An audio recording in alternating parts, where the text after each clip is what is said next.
Over a century ago, the area north of Uplees, now a nature reserve, was once a bustling explosive factory and the tragic site of one of Britain's worst disasters.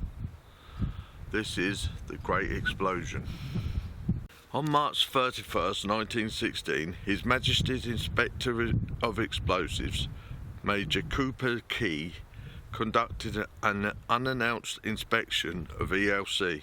To meet the nation's demand, the Ministry of Munitions had overstocked the factory with raw materials beyond its production capacity, despite management complaints. The factory received approximately 40 tonnes of ammonium nitrate and 60 tonnes of TNT weekly. Building number 833 housed stocks of 150 tonne of AN and 15 of TNT, with an additional 15 tonne load of TNT stored outside due to lack of space. The TNT was packed in linen sacks inside wooden crates, and empty barrels and sacks accumulated in various spaces across the site. Inspector Cooper Key observed the absence of hydrants and fire buckets in ELC buildings, with the nearest fire brigade located in FAVERSHAM. Despite these concerns, he concluded he was satisfied with the conditions, acknowledging the urgent need for production to meet government expectations. The night before the tragedy, two patrolmen discovered sparks causing a small fire between the boiler house and building 833. They managed to extinguish the flames. March in East Kent was wet, but it ended up with a short dry spell until April the 4th. The morning of April the 2nd seemed glorious, giving no hint of the impending tragedy.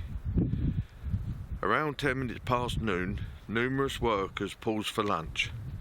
A clerk observed that TNT bags near number 833 were on fire. Swiftly sounding the alarm, the assistant manager summoned the works fire brigade, deploying their manual engine. Simultaneously, the CPC fire brigade was also called. Upon their arrival, the shed's contents were already ablaze, rendering their firefighting efforts ineffective. Faced with the urgency to contain the situation, a decision was made to relocate the TNT. Manager George Evans arrived, directing the immediate movement of the TNT. With no hydrants at the ELC, workers had to improvise, chaining buckets of water from the nearest dike. Approximately 200 workers and military personnel collaborated in this critical action. As the fire escalated, the Faversham Fire Brigade was summoned, but due to the challenging road conditions leading to Uplees, their arrival was delayed. Efforts were underway to procure sufficient hoses reaching 400 to 500 yards from the nearest CPC hydrant. After locating the hoses, just as water reached the fire at 1:20, 70 minutes after detection, a series of 3 explosions ensued.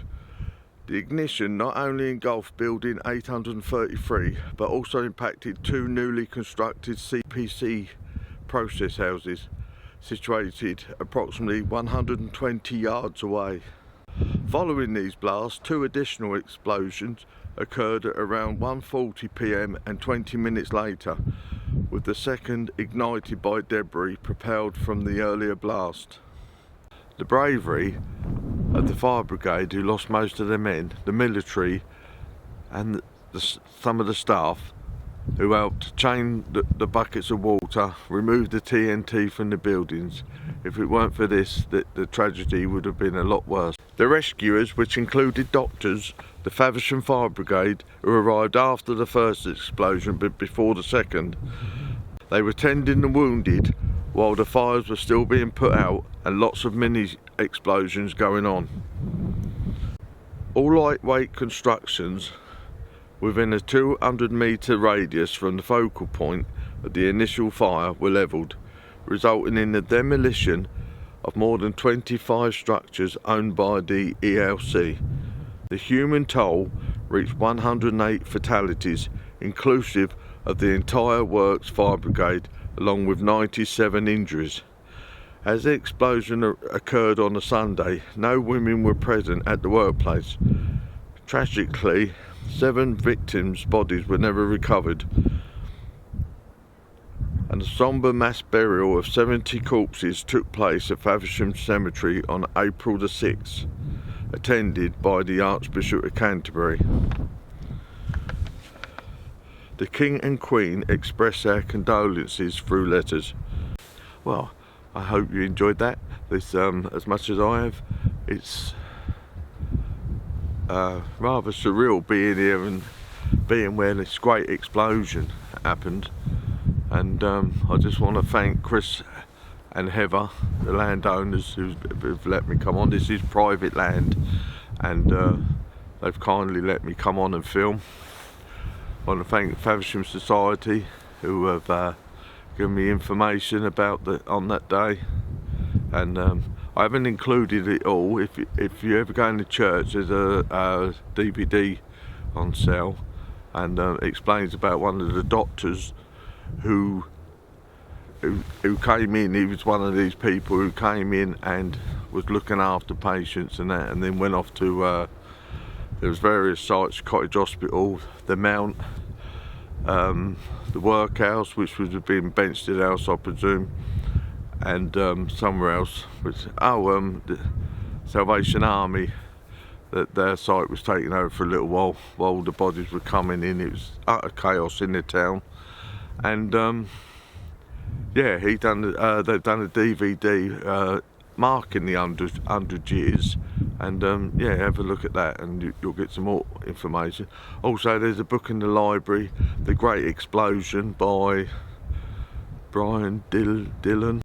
You can hire out, or in the reference library, Arthur Percival done one, and or you can buy it from the Fleur de Lis. It's only about £3, and yeah, you'll get everything. I couldn't go into it all because it would take well, I just haven't got the resources to actually do it. So what you see, I hope you enjoyed that, and yeah, on to the next one. Thanks very much for watching, and see you soon.